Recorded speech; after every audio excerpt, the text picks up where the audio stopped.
온갖 그 구독할 수 있는 모든 미디어들이 구독이 돼 있어서 아마도 그 기간 동안 헌법재판소의 어. 최종적인 결정이 나오기 전까지 거의 모든 OTT 프로그램들에 있는 방송을 섭렵하고들 있지 않았을까. 출근을 안 하면서. 그거는 다 가입돼 있었어요 또? 그게 다 가입이 돼 있어서 그거 해제하는 과정도 꽤 됐던 것 같습니다. 네네. 책상은 먼지 가득 쌓여 있고 대신 대통령 용산 이름으로 OTT가 다 가입돼 있었어요? 그러니까 꼭 구독해야 될 어떤 우리가 받아야 되는 뭐 언론 이런 것들은 다 끊어져 있었는데 네. 되려 OTT들은 다 OTT만 넷플릭스부터 시작해가지고 맞습니다. 모든 종류 OTT가 다 가입돼 다 있었다. 가입돼 있던 걸로 봐서 아마 출근해서 그것을 보지 않았을까 짐작을 했었어요. 핫한 뉴스 발빠르게 M스피드. 이재명 정부가 출범했을 때 쓸 펜도 종이도 하나 없으면서 OTT 프로그램들만 구독돼 있었다는 바로 그곳 용산 대통령실. 오늘부로 이재명 정부가 청와대로 이전하면서 논란의 용산 시대가 막을 내리게 됐습니다. 하지만 윤석열 정부 시절 대통령실과 관저가 왜 용산으로 이전하게 됐는지 아직도 밝혀지지 않은 부분이 많죠. 가장 의심을 많이 받은 건 무속의 영향인데요. 관련 의혹을 처음 제기했던 부승찬 더불어민주당 의원의 2023년 인터뷰 들어보시죠. 아니 이제 제보들이라든지 이제 말은 많았죠. 네. 말은 많았고 그러다 보니까 이제 천공과 이제 건진법사, 천공 스님과 건진법사에 대한 출입 기록이라든지 CCTV 요구라든지 그 시점에 이제 요구들이 있었죠. 언론에서도 네, 있었고 네. 국회에서도 있었고. 네. 그래서 이제 저희가 이제 한남동 공간 같은 경우는 뭐 대통령실에서 뭐 해야 될 것 같고 국방부 차원에서 국방부 서울사무소 방문한 거와 관련돼서는 대변인실에서 기자들의 질의를 받아서 운영지원과인가요? 그쪽에다 문의를 했으나 이제 뭐 군사보호시설보호법과 네. 개인정보보호법에 따라서 공개가 안 된다라는 답변을 듣고 기자한테 알려준 적이 있었던 것 같습니다. 네. 이후에도 관저 이전에 영향을 준 게 천공이 아니다. 사실은 풍수지리가 백재권 씨였다 등등 여러 의혹이 불거졌지만 아직 제대로 밝혀진 건 없습니다. 용산 이전 이후에 윤석열 부부가 대체 무엇을 했는지도 여전히 미스터리가 많은데요. 그중에서도 가장 미스터리는 바로 수영장 의혹이었습니다. 윤석열 전 대통령 파면 후 관저에서 일주일간 무려 200톤의 물을 쓴 것으로 알려지면서 드러난 건데요. 윤건영 더불어민주당 의원의 말 들어보시죠. 물을 뭐 200 몇십 톤 썼다라는 거 있잖아요. 네네. 혹시 이렇게 추정이 되십니까? 어떻게 썼는지가? 내부에서도 좀 의아해하더라고요. 그래요? 내부에서도 잘 뭐 이렇게 무슨 문제인가 해명을 잘 못하고 있던데 제가 전해 듣기로는 관저에 수영장이 뭐 작은 수영장이 하나 있대요. 수영장. 예. 근데 수영장이 근데 이게 뭐 윤석열 대통령 내외가 그 수영장을 이용했던 건 아니고. 근데 지금이 야외 수영장 쓸 때는 건가요? 아니죠. 그러니까 왜 수영장 물을 완전히 교체하지 않으면 이런 일이 벌어지지 않을 정도로 많은 양의 물이어서 내부에 있는 대통령실 직원들에게 제가 취재를 해보니 예.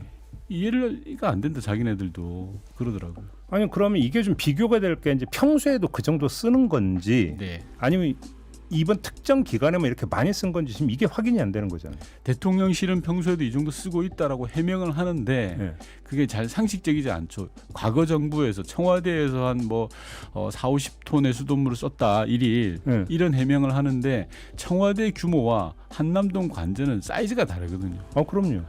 청와대는 엄청나게 넓은 땅이 있고 건물이 몇 개인데요. 그럼요. 그리고 예. 이게 뭐 나무도 많고 여러 가지 조치할 게 많은데 지금 한남동은 그런 정도가 아니란 말입니다. 그런데도 이런 해명을 내놓았더라고요. 아니 일단 궁금해서 도대체 어디다 이 많은 물을 썼는지. 이것도 세금 들어가는 거죠? 맞습니다. 이 수영장의 용도도 반려견 수영장이란 주장부터 무속용이란 썰에 단순한 조경용이란 반박도 나왔지만 제대로 밝혀진 건 없었습니다. 사적 용도의 물건을 세금으로 구입한 정황도 드러났었는데요. 이른바 캣타워 논란, 윤건영 의원의 말로 계속 들어보시죠. 캣타워는 170만 원대다. 500만 원 아니다. 네. 170만 원대로 이건 관저에 있고 사저로 가져간 건 이전에 쓰던 거다. 네. 일단 이렇게 설명을 했는데 제가 이 설명을 들으면서 일단 가장 먼저 들었던 궁금증이 있는데 왜 또 사냐? 전혀 해명이 아닌 거죠. 그러니까 예를 들어서 변명은 하는데 입증할 수 있는 근거를 아무것도 내놓고 있지 못해요. 그러니까요. 만약에 자신이 있다면 행안부가 가지고 있는 계약서 시방서를 내놓으면 돼요. 근데 그걸 전혀 제시하지 못하고 있고 대신 엉뚱한 물타기를 하는 거죠. 말씀처럼 야 금액이 170만 원이다, 500만 원이다, 2천만 원이다. 본질은 대통령의 사적 영역, 고양이를 키우는데 공금을 사용했다라는 거거든요. 그러니까요. 이게 물타기 하는 겁니다. 아니 있는데 왜 또 사냐라는 얘기는 당연히 나오고 그렇죠. 그다음에 아니 장부에는 500만 원으로 기재돼 있다며요. 네. 근데 170만 원 주고 샀다면서요. 대통령실 해명을 그 액면 그대로 받아들여도 그럼 장부하고 지금 330만 원 차이가 나는 거잖아요. 이중 계약일 수도 있는 그런 사안이라고. 이중 계약이라는 건 어떤 뜻이에요? 예를 들어서 계약서가 맞다면 21g이 거짓말을 하든지 아니면 대통령실이 거짓말을 하든지 둘 중에 하나는 거짓말이잖아요. 응. 계약서는 500으로 돼 있으니까. 분명한 건 계약 주체인 행안부가 쏘았다는 거고. 근데 일단 여기서 먼저 네. 저는 개약서에 500만 원으로 되어 있으면 네. 실제로 500만 원이 지출이 됐다고 봐야 되는 겁니까? 그렇죠. 그건 팩트로 봐야 되는 겁니까? 광급공사가 뭐 그렇게 어투로 하는 게 아니잖아요. 그래요? 그렇죠. 근데 문제는 이 500만 원짜리를 170만 원이다 뭐 이런 식으로 말장난하고 있는 거라고 생각을 하고 관련 내용도 지금 제출하지 못하고 있는 거라고 생각을 하고요. 그럼 대통령실 해명대로라면 330만 원 횡령을 인정해 준 거네요. 그럼. 그렇죠. 오히려 거꾸로. 예. 21g이 되든 누가 되든 누군가는 거짓말을 하고 있는 거고요. 그 횡령된 사실을 주무부처인 행안부는 모르고 있다는 거고. 참. 이게 문제가 많은 게요. 대통령실이 나서서 이걸 해명을 하고 있더라고요. 근데 분명한 건 지금 대통령실은 한덕수 권한대행을 보좌하는 기능을 가지고 있습니다. 그렇죠. 파면된 윤석열 씨를 보좌해야 될 하등의 이유가 없어요. 이 밖에도 숱한 논란과 불법의 현장이었던 용산 대통령실, 확인된 이전 비용으로만 최소 1,000억 원 이상을 쏟아붓고는 3년 반 만에 막을 내리게 됐습니다.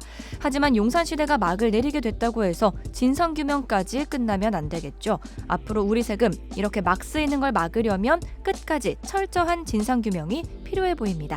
이상 MSPD였습니다.